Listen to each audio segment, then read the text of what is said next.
Hey everybody! I have a fun little card today featuring this adorable Fauna and Friends stamp set with all these cute little critters in it. I chose the owl because I can't resist an owl, and I'm going to show you a fun trick with infinity dies. So I have two colors of yellow ink here. I have Butterbar and Dandelion, and I will be adding a third color, Orange Soda. And I've already stamped and die cut my little owl. Now you can see I've chosen 5 circle infinity dies, and I've numbered each one of the ones that I cut out of a piece of masking paper, as well as the corresponding negative space of the masking paper. You want to save this because we're going to be using these two things together, and the numbering is very important, as you'll see when I make a huge mistake later on by not paying attention to the numbers. But I make mistakes so that you don't have to. So I'm finding the center just roughly. There's no need to be super precise about it. I'm going to be cutting this little vortex out, but I'm also going to be showing you how to make this a single layer card. So starting with your smallest circle's negative space, you want to remove the backing paper from your masking paper of choice and put it down on your card front. Now you can center it if you're making a 1-layer card. Again, I'm cutting mine out, so it doesn't really matter. Then just take an ink blending tool, and I'm using Butterbar for the first color, and you will fill in all of circle number 1. I like ink blending for this technique because I can get a little variation in there, and I think it makes the little vortexes more interesting. Now take the mask portion that's bold number 1 and put that down on top of your inked circle and place the negative space for number 2 around that. Alternating colors. To the dandelion, I will brush ink around that circle, then take the mask for number 2, put that down, and position the mask for number 3 around that. Or if you're not paying attention like me, place the mask for number 4 around it and fix it later. Either way, it all works out. There's always a happy ending in stamping. So you'd think I would have noticed that it was so much wider, but oops, I didn't notice until right there. But I know how to fix it, so it's okay. So put the number 4 mask down to mask off that whole circle, and we'll go ahead and complete number 5 before fixing what I messed up on number 3.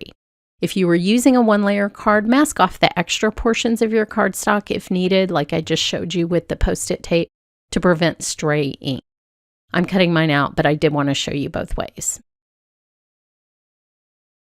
So remove the number 4 and then bring in the number 3 mask and put that down, and then mask number 2, don't forget that part, before adding a third color, which is orange soda, to number 3. Easy peasy fix. So now I have an alternating fun little vortex that I can put my owl against. Now I'll show you the way to do it if you wanted this just to be a single layer card on your card base. So let's say you wanted the opening through the front of the card and you wanted the little vortex in the owl on the inside, but you wanted to figure out how to line that up, which can be a little bit tricky if you've already done your masking and ink blending. Well, I'll show you how to do that. It's super easy. All you need is a piece of Post-it tape. So you know about where you want it, but you can't get it precise without this little trick. So put the die down cutting side up, and then grab a few pieces of Post-it tape or masking tape, whatever you like to use, and put that sticky side up underneath the die. And just to be on the safe side, I would use 2 of these, and I'm going to go ahead and cut the circle opening in my card front this way, just to show you how easy this is. So now it's stuck in the right place on the card front, and I can just remove that. And since dies make sort of a finish cut on one side and a rougher cut on the other, if you want to see the finished part on the outside of the card, just flip the card inside out, and now the pretty side is on the card front. So that's what it would look like if you just wanted to stick that card panel down inside your card. I wanted a little dimension, so I'm actually going to use the number 5 die to cut this entire thing out, and then I'll pop it up coming from the inside of the card.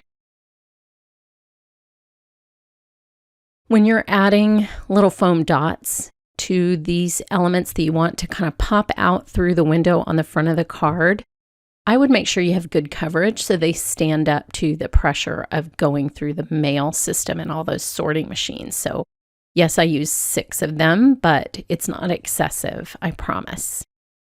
So once that is all set, I will center the dimensional little vortex image inside the card, and the owl is going to be on the outside of the card. So it's just an interesting way to make a fun little scene.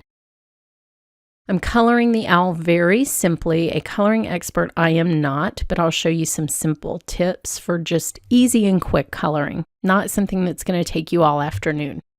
First, I put down just a base color, and I don't even bother with swatching or any of that. I just, make a little scribble on a piece of paper, sort of pick them by the color of the caps, and then see if they're right.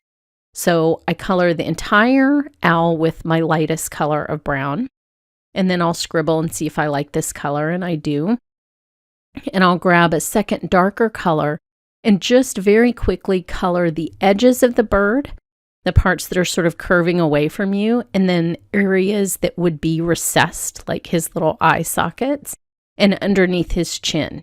Gives you a great look of shading without a ton of work or expertise. Then I take a reddish brown and I just make little flick marks around the edges.